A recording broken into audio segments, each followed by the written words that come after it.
Hindi ya icera riake cukuru-ini wa uthomithania wa mathomo megie nyamu cia gĩthaka mwena wa Naivasha, Minista wa ugendi Alfred Mutua ambĩrĩirie na gucakaya kuongerereka gwa thoranio gatagati ka nyamu cia gĩthaka na andu, akiuga gĩcunjĩ kĩa 68 harĩ igana kĩa nyamu cia gĩthaka cikaraga nja wa nyanjara, noguo harĩ bata mũingĩ kũnorwo ũrĩa ũngĩhota gũikarania nacio. We will be forming under my leadership in this ministry a mobile unit that will go across the communities, teaching people how to live with wildlife.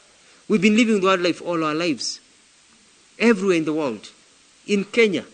But you look at statistics from the 60s to now, I know our population is growing, but still there's something that we need to do because of the new reality. Ihinda-inĩ rĩu Mutua augĩte mũigana wa nyamu cia gĩthaka nĩ ũrahutio na gĩkĩro kĩnene nĩ ũcenjia wa rĩera, noguo harĩ bata rũhonge rũrũ gwĩkĩrĩra maũndũ megie ũthuthuria, o rĩrĩ ũrũgamĩrĩri wa cukuru ũyũ ugĩte ũrĩ na matanya ma kũhingũra laboratory ya kĩrĩu nĩguo kũgacĩrithia ũthũrimi wa nyamu.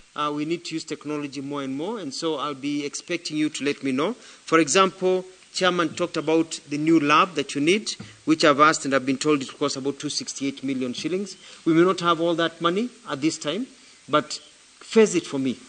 Tell me phase 1, 50 million, 100 million, pole to Ivo, and we'll be able to get enough money to build state-of-the-art research center. But we want a top-notch laboratory here that can handle any complex genetic issues or DNA issues.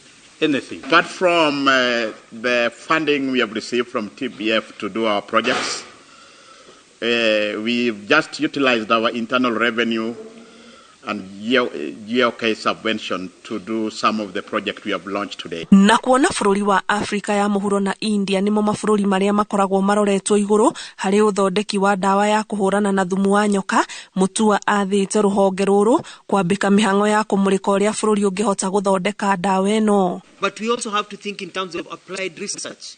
What are we doing that is going to touch wananchi in a very good way? Kiribotera Inoro TV, njĩtagwo Ani Ngigĩ wa Nyamũ.